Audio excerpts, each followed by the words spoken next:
Retrouvailles pour certains et leçons pour la jeunesse. La commémoration du trentenaire du décès du général Seni Kunche s'est tenue ce matin au Palais des Congrès de Niamey.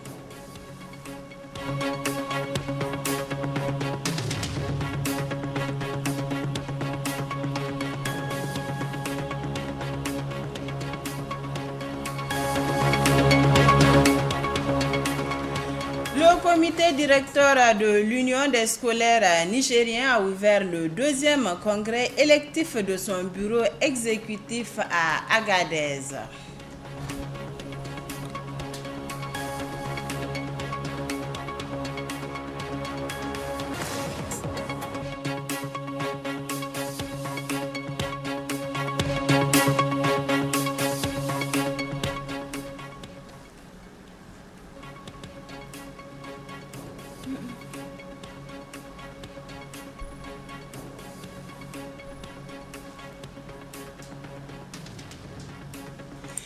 Monsieur, dames, bonsoir et merci de nous recevoir chez vous à travers cette édition d'information. Cérémonie commémorative ce matin au Palais des Congrès de Niamey du trentenaire du décès du général Seni Kunche. Une initiative de la famille du général Kunche, ses compagnons d'armes et les collaborateurs. Le compte rendu est signé Youssouf Haïdara et Ibrahim Ousmane. 1987-2017, 30 ans que le général Seni Kunche s'est éteint. Pour commémorer ces trentenaires de la disparition, la famille, parents, compagnons d'armes et collaborateurs du général Kunche ont organisé la présente cérémonie marquée par des conférences sur la gestion socio-politique et culturelle de l'homme d'État.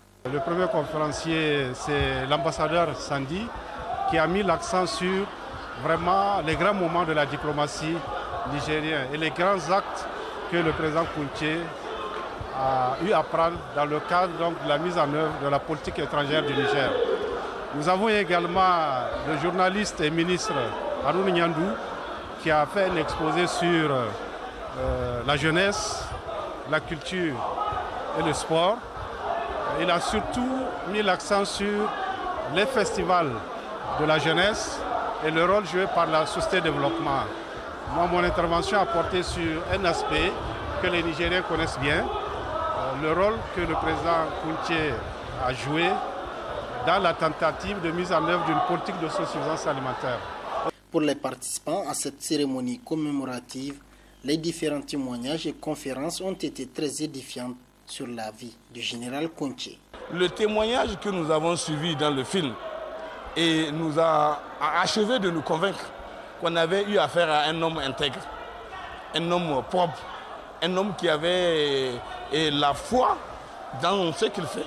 Et comme me disait d'ailleurs un des intervenants, que c'était un sacerdoce et qu'il avait toujours la conscience de penser toujours son pays, toujours l'intérêt général, toujours l'intérêt commun et non l'intérêt particulier.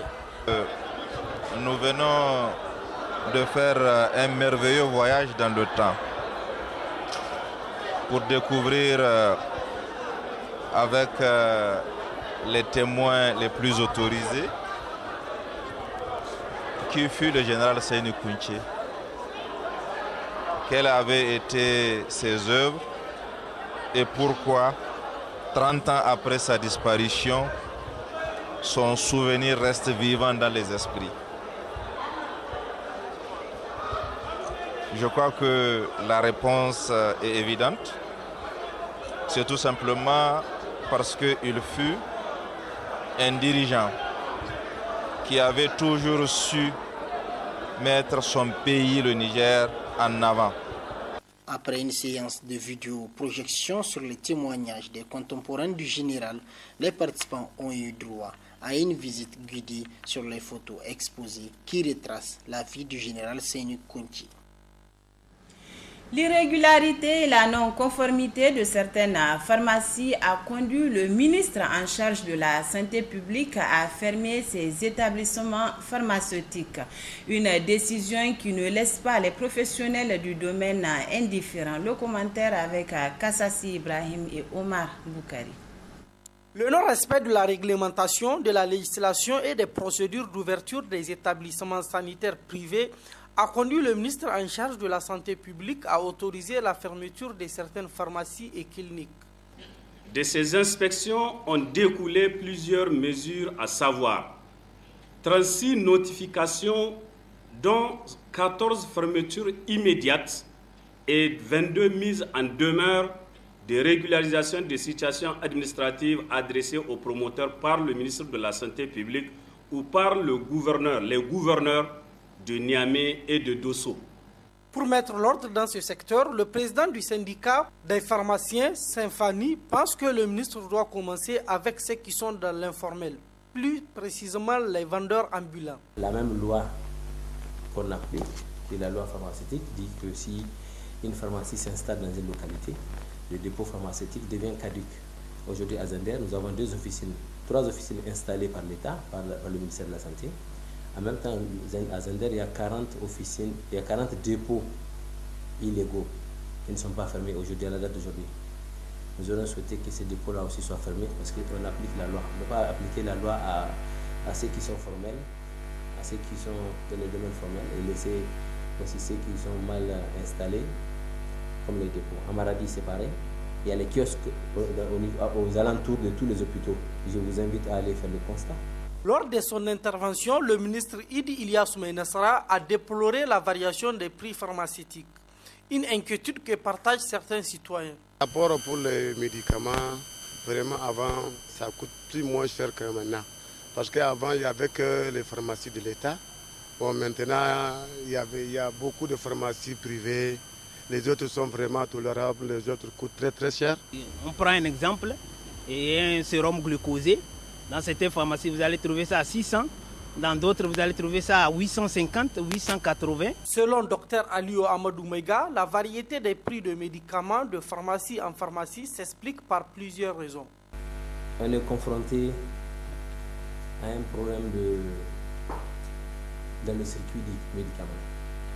Parce que dans le circuit du médicament, il y a le grossiste, l'importateur, il y a le fabricant d'abord, le grossiste répartiteur qui distribue, il y a les officines de pharmacie que vous appelez communément pharmacie qui font la vente au détail. Donc les grossistes, ils sont nombreux. La dernière fois, on a reporté jusqu'à 20. Maintenant, avec les importations, en important les produits, souvent ça peut venir avec un prix qui est léger compte tenu du poids, si c'est aérien, si ça vient par la voie aérienne, ou quand ça va venir par les bateaux, ce n'est pas la même chose. Le ministre en charge de la santé publique veut à travers ces mesures redynamiser le secteur. Cela passe nécessairement par le respect des normes qui encadrent le fonctionnement de ces établissements privés, mais aussi et surtout une réorganisation interne des concernés.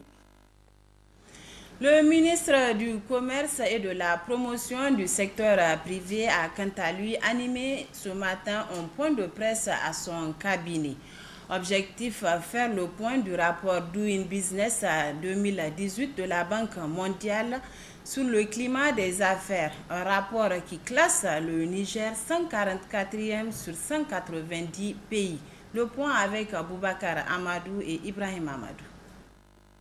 Ce point de presse fait suite à la publication le 31 octobre dernier par la Banque mondiale de son rapport 2018 sur le climat des affaires appelé Doing Business. Un rapport qui a permis à la Banque mondiale d'évaluer la réglementation qui facilite ou entrave la création, le fonctionnement et l'expansion des entreprises du secteur privé. Ainsi, dans ce rapport, le Niger se classe 144e sur 190. Au niveau de l'espace UEMOA, le Niger a progressé d'un rang pour se positionner à la 4e place derrière la Côte d'Ivoire 139e, le Sénégal 140e et le Mali 143e. Retenons particulièrement que le Niger a fait un bond extraordinaire de 64 rangs au niveau de l'indicateur création d'entreprises, le classant au 4e rang mondial, 24e rang mondial. Il a aussi fait des progrès remarquables en matière de permis de construire, où nous avons eu 15 points, raccordement à l'électricité, 4 points, transfert de propriété, 9 points, paiement d'impôts et taxes, 5 points, commerce transfrontalier, 10 points et exécution des contrats, 13 points. Dans ce rapport, 4 réformes sont comptabilisées pour le Niger et qui, selon le ministre du Commerce et de la Promotion du secteur privé, correspond à 9 nouvelles mesures prises par le gouvernement pour améliorer le climat des affaires au Niger. Pour la création d'entreprises, la réduction du délai du capital minimum requis, la réduction du délai de création d'entreprises et la publication gratuite des avis de constitution de société sur le site web de la maison d'entreprise. Pour le permis de construire, la réduction du délai d'obtention de l'autorisation de construire, la réduction du coût d'obtention de l'autorisation de construire, la réduction du délai de raccordement des PME à l'eau, la publication en ligne des textes réglementaires sur le permis de construire. Pour le raccordement à l'électricité, la réduction du délai d'établissement du devis à travers la création du guichet unique dédié au raccordement des PME. Pour le transfert de propriété, la réduction du salaire du conservateur de 30% à 10% et celle des honoraires des notaires en définissant un barème au lieu d'un taux proportionnel au prix de vente. Pour consolider cet acquis et faire mieux dans le rapport Doing Business 2019, dont la date limite de collecte des données est fixée au 31 mai 2018, le gouvernement mettra en œuvre un plan d'action en mettant particulièrement l'action sur plusieurs aspects, a rassuré le ministre Sadou Seydou. La modernisation et la dématérialisation du registre du commerce et du crédit immobilier conformément aux normes et standards de l'OHADA. L'informatisation des procédures de création d'entreprises, l'élaboration d'un code de la construction et de l'habitation, la réduction du délai de raccordement au réseau électrique, la dématérialisation des procédures de transfert de propriété, l'amélioration du fonctionnement du bureau d'information sur le crédit, l'informatisation de l'administration fiscale, la dématérialisation des procédures douanières et l'informatisation du tribunal de commerce de Niamey. La mise en œuvre effective de ces réformes permettra au Niger de se hisser dans le top 10 des pays réformateurs dans le prochain Doing Business, et cela à travers une campagne de communication qui sera engagée, a conclu le ministre du Commerce et de la Promotion du secteur privé. C'est ce matin que s'est ouvert à Agadez le 12e congrès statutaire du comité directeur de l'USN. Le thème choisi pour les assises qui dureront du 7 au 9 novembre 2017 est la contribution des scolaires nigériens dans le renforcement de la cohésion sociale et de la consolidation de la paix au Niger. Détail avec Souleymane Ousmane. L'Union des scolaires nigériens, à travers le comité directeur de l'USN, en renouvellement de ses instances conformément au texte de l'USN. C'est ainsi que la région d'Agadez abrite depuis ce matin les assises du 12e congrès statutaire de l'USN, placé sous la thématique générale « Contribution des scolaires nigériens dans le renforcement de la cohésion sociale et de la consolidation de la paix au Niger ». Oui, actuellement, nous sommes à Agadez, le 12e congrès statutaire de l'USN, qui a pour thème la contribution des scolaires nigériens dans le renforcement de la cohésion nationale et de la consolidation de la paix au Niger. Ce 12e congrès a beaucoup d'enjeux qui sont liés à ce congrès. Et nous allons débuter les travaux de cet après-midi. Les enjeux du congrès, c'est que nous sommes face à une nouvelle dynamique au sein de l'Union des scolaires nigériens. Cette dynamique veut créer, ou est en train de créer les conditions pour que, à son sein, les différents responsables qui viendront sont là ceux-là qui vont faire la continuité, qui seront déjà dans une situation imprégnée de ce que c'est que nos amis d'en face, c'est-à-dire les responsables éducatifs sur le plan gouvernemental. Parce qu'il faudrait savoir qu'aujourd'hui, nous n'avons pas intérêt, nous en tant que scolaires, à faillir dans le choix de nos futurs dirigeants.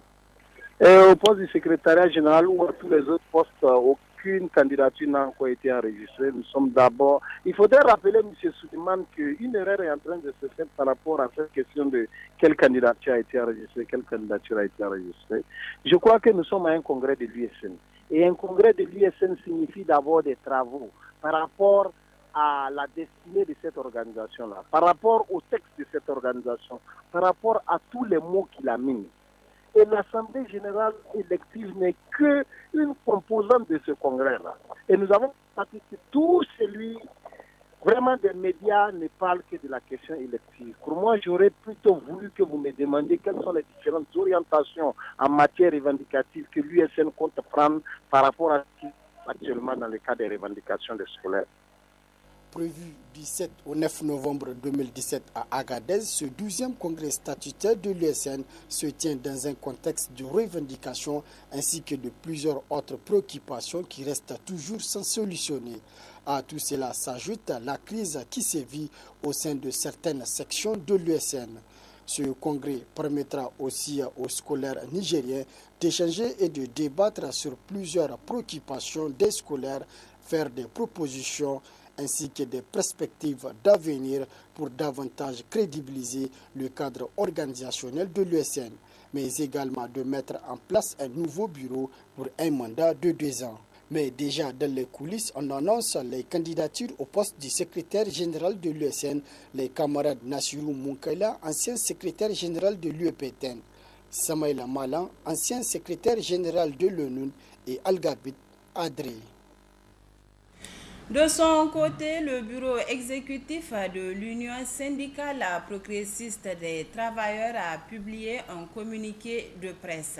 Il est relatif à la situation socio-politique, économique et académique du pays. La teneur avec Souleymane Ousmane.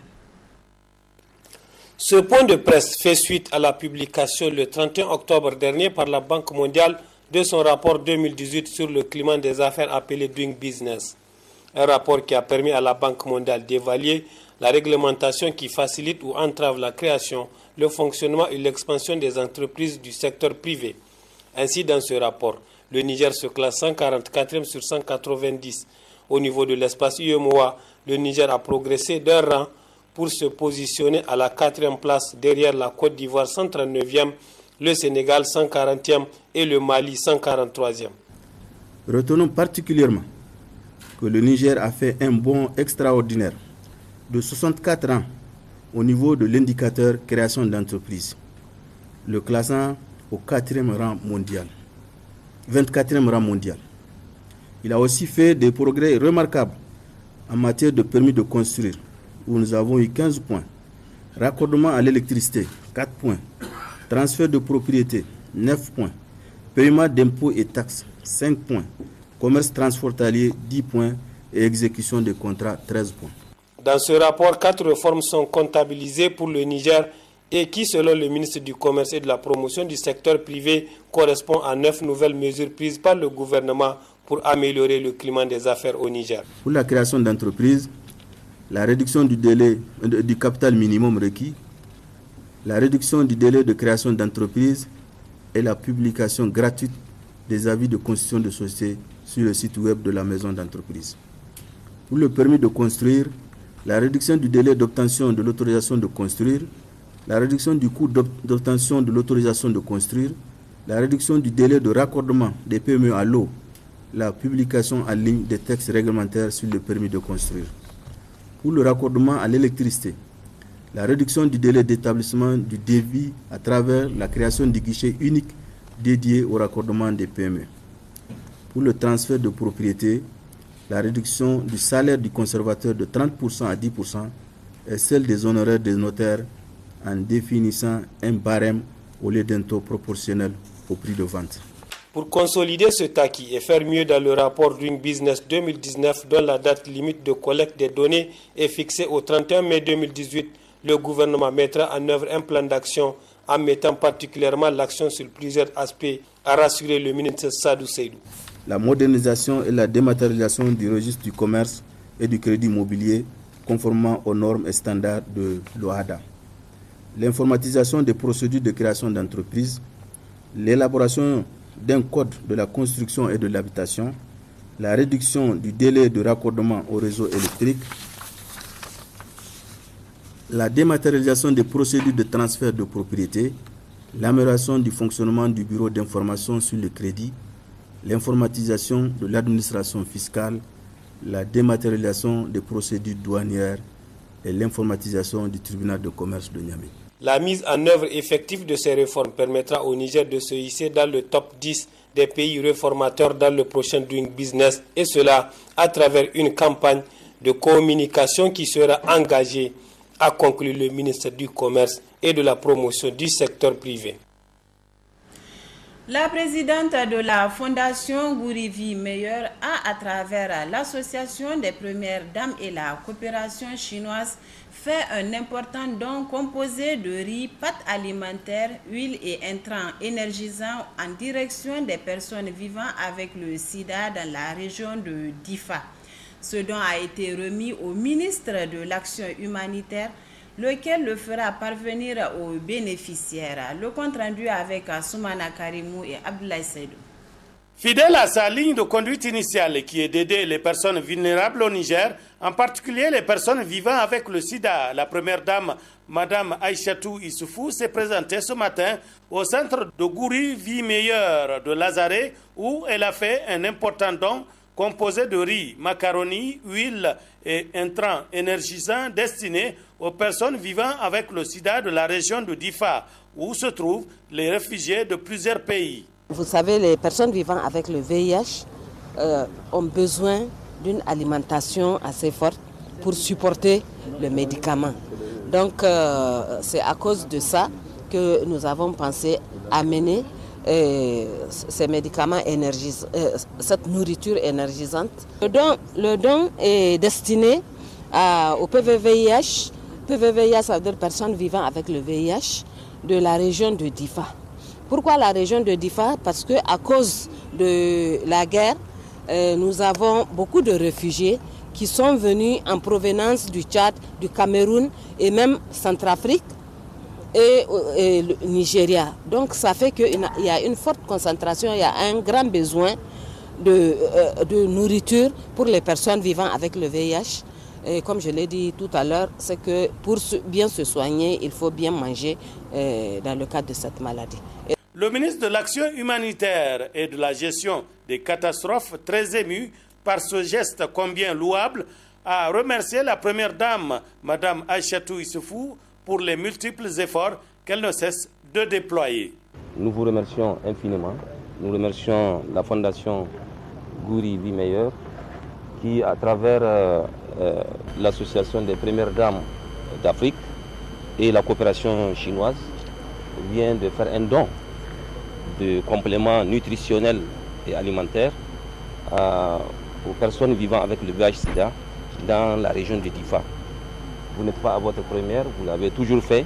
Cela vient en plus et nous savons très bien ce que vous faites pour le peuple nigérien et surtout pour les populations vulnérables, pour les groupes sinistrés. Nous félicitons cette organisation que vous dirigez, cette fondation que vous dirigez et sollicitons que l'ensemble de la région du Niger puisse continuer à bénéficier de votre appui.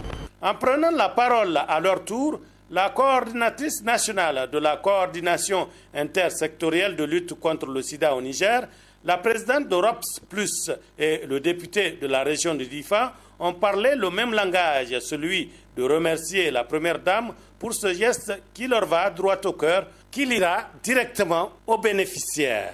Comme elle l'a dit, la partie alimentaire constitue en tout cas une partie importante du traitement des personnes vivant avec le VIH. Et le choix de Difa n'est pas fait au hasard parce que, on l'a toujours dit, elle l'a rappelé, Difa de 2012 à maintenant en tout cas a connu ou connaît une situation assez particulière et qui fait que Difa est en train de devenir la région prioritaire pour nous.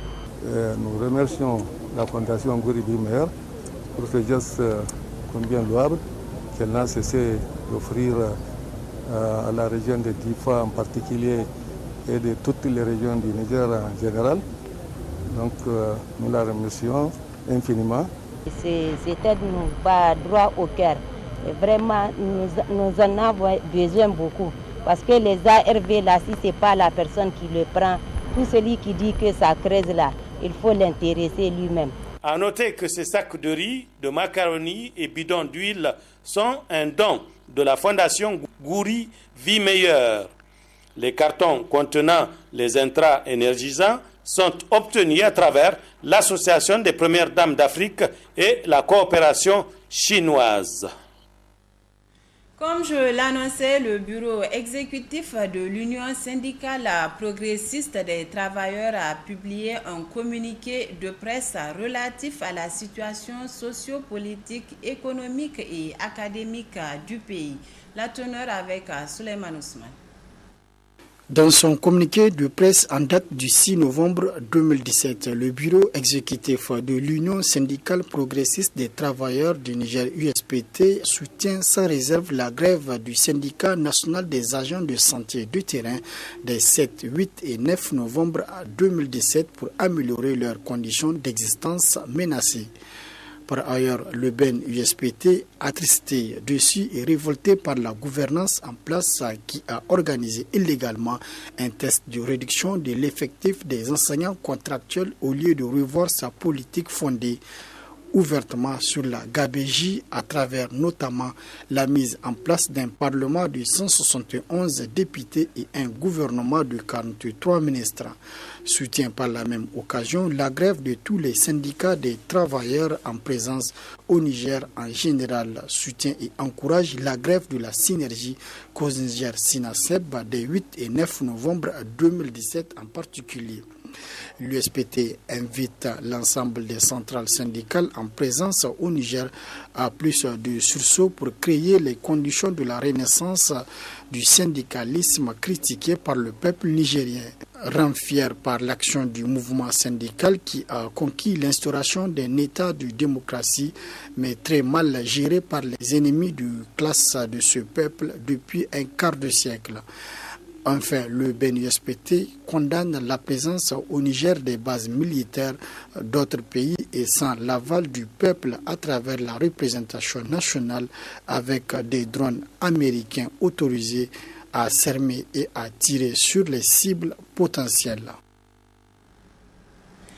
Le SAMU, service d'aide médicale d'urgence, organise un atelier de formation théorique et pratique à l'intention des conducteurs de Faba et de taxi avec l'accompagnement financier du Fonds commun du ministère de la Santé publique. Cet atelier durera 4 jours. Détail avec Issifi Seyni et Omar Boukari.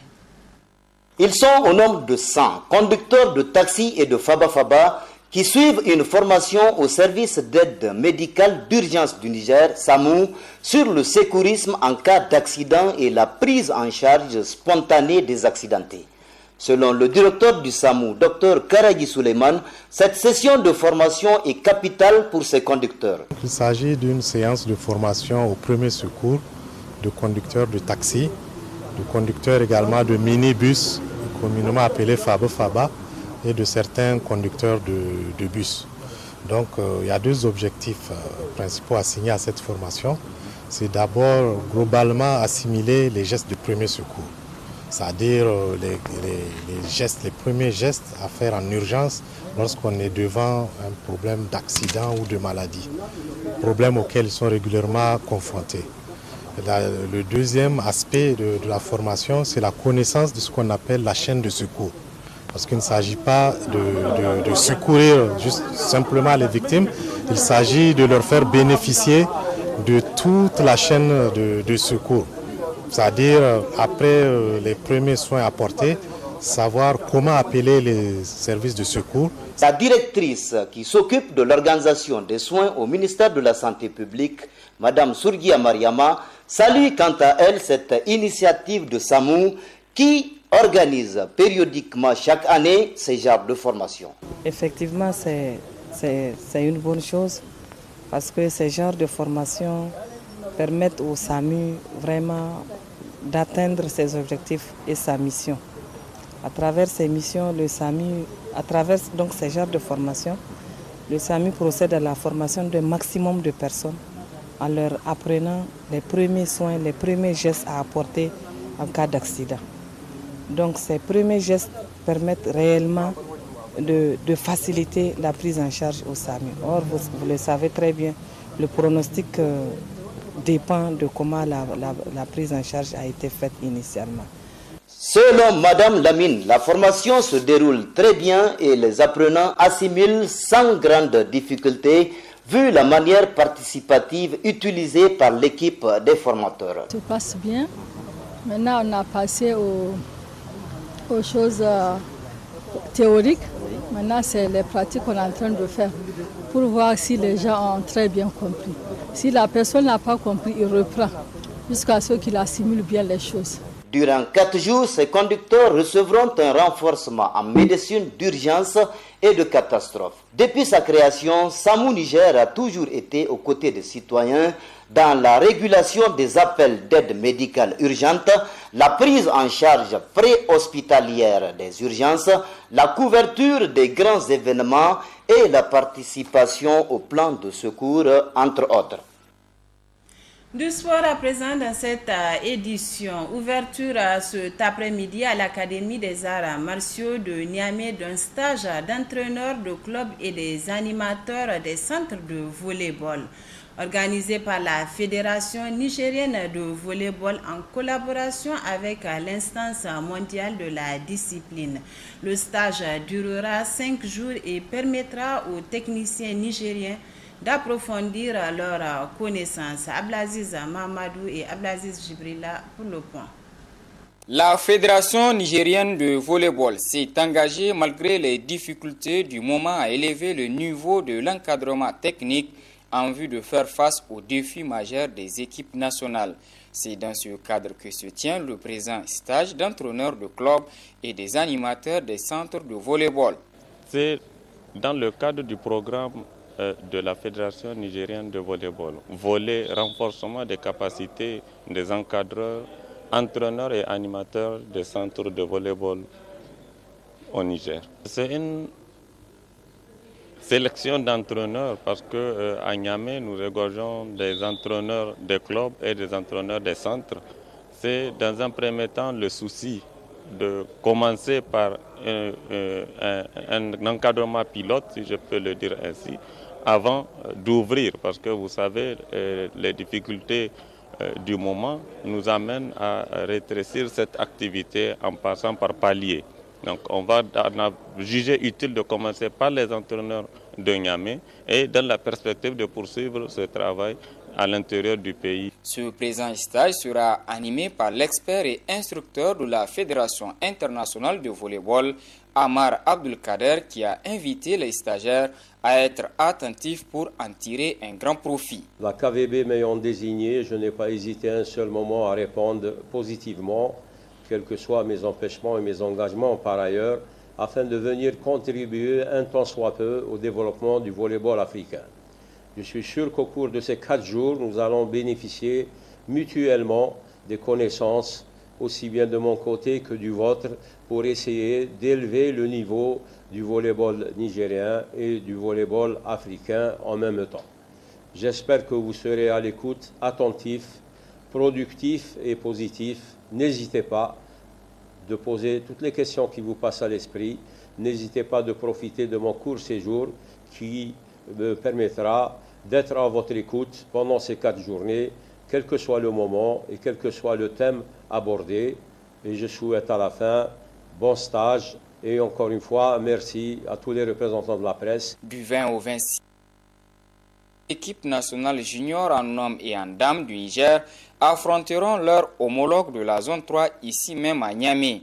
Ce stage de 5 jours vient ainsi à point nommé car il permettra à nos techniciens de se ressourcer et d'avoir une expérience plus approfondie de comment gérer un match de haut niveau et au-delà une compétition internationale. C'est sur cette page sportive que se referme cette édition d'information. Merci pour votre aimable attention. Excellente soirée à toutes et à tous. Bonsoir.